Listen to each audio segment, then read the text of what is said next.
नमस्कार, मी वैद्य प्रीती मंगेश देशमुख. मी गेल्या 20 वर्षापासून आयुर्वेद क्षेत्रात कार्यरत आहे. प्रणव आयुर्वेद पंचकर्म क्लिनिक या ठिकाणी मी आता सध्या कार्यरत आहे. या ठिकाणी वेगवेगळ्या आजारांवर उपचार केले जातात. मी आज सर्दी खोकला या विषयावर बोलणार आहे.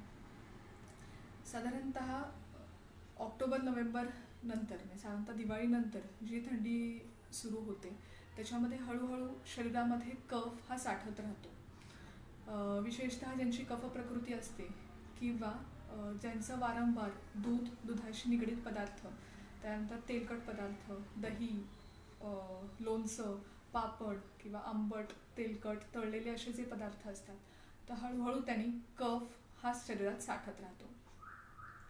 हा साठलेला जो काही कफ असतो, आत्ता जो फेब्रुवारी महिना चालू आहे, हळूहळू फेब्रुवारीमध्ये थंडी कमी होऊन वसंत ऋतूची म्हणजेच कफ पातळ व्हायला सुरू होऊन जातो. कफ पातळ झाल्यानंतर ज्यांची कफ प्रकृती आहे आणि नॉर्मल लोकांना देखील ह्या काळामध्ये सर्दी ती जी पातळ झालेली आहे ती बाहेर व्यक्त व्हायला लागते. म्हणजेच नाक गळायला लागतं, नाक चोंबल्यासारखं व्हायला लागतं, श्वास घ्यायला त्रास व्हायला लागतो किंवा चालताना दम लागायला लागतो किंवा खोकल्याच्या स्वरूपात त्याचं रूपांतर होतं. आता सर्दी खोकला झालेल्यांसाठी काही घरगुती उपाय. सर्दी खोकला ज्यांना होतो तर त्यांनी लगेचच सकाळच्या वेळी हळदीचं दूध सुरू करू शकतात. म्हणजे सुरुवातीला थोडं घोटभर पाण्यामध्ये हळद उकळावी व त्याच्यामध्ये दूध टाकून घ्यावं. साखर हवी असल्यास टाकली तरी चालेल. असं दिवसातून 2 वेळा दूध घेतल्याने देखील सर्दी व खोकला कंट्रोलमध्ये येऊ शकतो आहे. त्याचबरोबर सुंठ आणि मध हे देखील सर्दी व खोकल्यावर खूप चांगल्या पद्धतीने काम करतात, तर त्याचं चाटण स्वरूपात घेऊ शकता आहात. ज्येष्ठ मधाचाही खूप चांगला वापर होतो. त्याच्यामध्ये ज्येष्ठ मधाच्या काड्याही मिळतात, तर त्या चघळू शकता आहात. ज्यांना घशात खवखव किंवा आवाज बदलल्यासारखा वाटतो तर त्यांनी ज्येष्ठ मधाच्या काढ्या चघळू शकता आहात. त्याचबरोबर ज्येष्ठ मधाची पावडरही मिळते. चाटण स्वरूपातही त्याचा वापर केला जाऊ शकतोय किंवा काढ्याच्या स्वरूपातही वापर केला जाऊ शकतो आहे. त्याच्यानंतर आपण गरम पाणी, मीठ व हळद याच्या गुळण्याही खूप चांगल्या पद्धतीने करू शकतो आहे. दिवसातून 2 ते 3 वेळा गुळण्या केल्याने घशात जी सर्दी आणि खोकल्यामध्ये जी काही सूज आलेली असते किंवा घसा खवखव टोचल्यासारखा ज्या काही कंप्लेंट्स पेशंट देत असतात, तर याच्यावर खूप चांगल्या पद्धतीने ह्या गार्गलिंग किंवा गुळण्यांचाही खूप चांगला वापर होतो. आता हे उपाय करून पण काही पेशंट्स ला आराम मिळत नाही, तर मग काही वेगवेगळी औषधही याच्यासाठी घेतली जातात. तर साधारणतः सेट्रिझिन किंवा वेगवेगळे सर्दी खोकल्याचे सिरप्स फॉर्ममध्ये औषधं घेतले जातात. ह्या औषधांनी जे आहे कफ जो आहे हा आत सप्रेस राहतो, म्हणजे दाबून राहतो.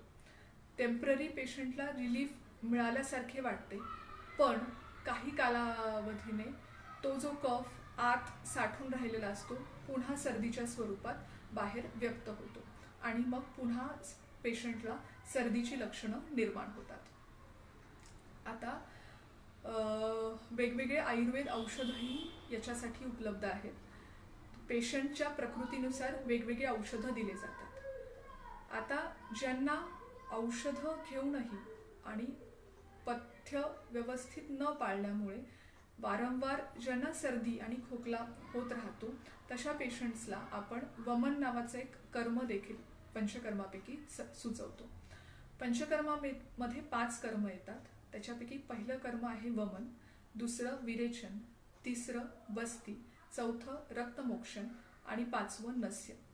वमन नावाचं हे जे पहिलं कर्म आहे त्यामध्ये प्रामुख्याने हा म्हणजे हे कर्म जे आहे हे कफ वाढलेलं ज्यांच्यामध्ये आहे त्यांच्यामध्ये हे कर्म केलं जातं. ह्या कर्मामध्ये जो वाढलेला कफ असतो किंवा पातळ झालेला जो कफ असतो हा आपण उलट्यांवाटे बाहेर काढतो. आता वमन नावाचं कर्म कोणी कोणी करावं?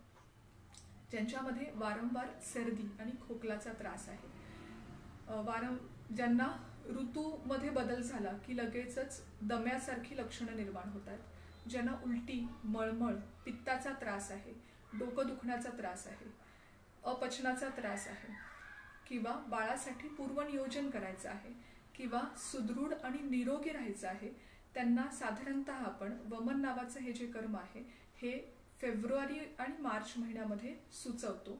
कारण जो ऋतू बदल झाल्यामुळे ऊन जे वाढलेलं असतं त्याच्यामुळे कफ हा पातळ झालेला असतो. म्हणजे हिवाळ्यात घट्ट झालेला कफ हा उन्हाळ्यात म्हणजे ऋतू बदल झाल्यामुळे तो पातळ व्हायला लागतो आणि आपल्याला हेच ह्या कर्मामध्ये अपेक्षित असतं की तो पातळ झालेला कफ इफेक्टिव्हली वमनावाटे किंवा उलट्यांवाटे बाहेर पडला पाहिजे.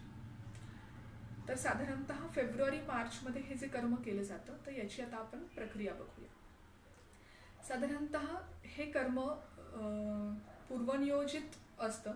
त्याच्यामध्ये 5 ते 7 दिवस औषधी दिले जातात की ज्याने तुमची भूक वाढण्यासाठी मदत होते, पचन प्रक्रिया सुधारण्यासाठी मदत होते व कोठा व्यवस्थित सुरुवातीला साफ होण्यासाठी मदत होते. पचन प्रक्रिया सुधारल्यामुळे पुढे जाऊन जे 5 ते 7 दिवस औषधी तूप घ्यायचं असतं त्याचं व्यवस्थित पचन होण्यासाठीही मदत होते. त्या औषधी तुपाचं व्यवस्थित पचन झाल्यामुळे तो कफ व्यवस्थित पातळ होऊन एकवटून एका ठिकाणी यायला मदत होते. ह्या औषधी तुपाबरोबरच 3 ते 4 दिवस मसाज स्टीम म्हणजेच आयुर्वेदानुसार स्नेहन व स्वेदन हेही कर्म केलं जातं. स्नेहन आणि हे स्वेदन हे कर्मामुळे व औषधी तुपामुळे जो संपूर्ण शरीरात पसरलेला कफ आहे व काही प्रमाणात पित्त आहे ते सगळं एकवटून एका ठिकाणी यायला मदत होते. ज्या दिवशी हे कर्म प्लॅन होतं त्या दिवशी पेशंटला आपण पहाटे बोलवतो. त्या दिवशीही स्नेहन आणि स्वेदन म्हणजे मसाज आणि स्टीम होतो. त्याच्यानंतर चवीला गोड असलेले औषधी काढे पेशंटला दिले जातात प्यायसाठी की ज्याने जो एकवटून आलेला कफ आहे हा उलट्यांमार्फत इफेक्टिव्हली बाहेर निघेल. साधारणतः 6 ते 10 वेळा ह्या उलट्या होतात. त्या उलट्या झाल्यानंतर साधारणतः पेशंटला गंडूश आणि धूपण अशा नावाचे हे संस्कार केले जातात. ते संस्कार झाल्यानंतर साधारणतः त्या कर्माच्या अगोदर व नंतर वैद्यांद्वारे पेशंटची पूर्व तपासणी होते. साधारणतः त्याच्यामध्ये BP, नाडी परीक्षण, उदर परीक्षण, जिव्हा परीक्षण हे केलं जातं. पूर्ण कर्म झाल्यानंतर पेशंटला आहार समजावून दिला जातो. त्यालाच आयुर्वेदानुसार संसर्जन क्रम असंही म्हटलं जातं. जसं एखादं ऑपरेशन झाल्यानंतर लिक्विड डाएट असतो, सेमी सॉलिड डाएट असतो आणि मग सॉलिड डाएट किंवा नॉर्मल डाएटवर पेशंट येतात, त्याचप्रमाणे वमनानंतरही ही प्रक्रिया होते. वमनामुळे साधारणतः लगेच जे मिळणारे फायदे आहेत ते आहे की त्याच दिवशी म्हणजे वमन झाल्यानंतर त्वचेवर तजेलदारपणा येतं, चेहऱ्यावर चकाकी येते, पेशंटला पूर्ण हलकं वाटायला लागतं. त्याच्यानंतर पेशंटची भूक वाढते आणि क्रमशः ती पुढे काही दिवस वाढतच जाते. पेशंटनी पुढेही जर आहाराचं व्यवस्थित काळजी घेतली म्हणजे कफ वाढवणारे असे पदार्थ टाळले तर वारंवार होणारा सर्दी, खोकला ज्याच्यासाठी पेशंटनी वमन कर्म केलेलं आहे तर हे पूर्णतः निशेष किंवा पुन्हा पुन्हा न उद्भवणे याच्यासाठी हे कर्म खूप फायदेशीर ठरतं. अशा प्रकारे आपण आज सर्दी आणि खोकला याविषयीची माहिती घेतलेली आहे. जर तुम्हाला याविषयी अजूनही काही शंका असतील तर तुम्ही माझ्याशी डायरेक्ट संपर्क करू शकता आहात. मी प्रणव आयुर्वेद पंचकर्म क्लिनिक, पिंपरी चिंचवड, पुणे या ठिकाणी माझं क्लिनिक आहे. त्या ठिकाणी तुम्ही संपर्क करू शकता आहात. धन्यवाद.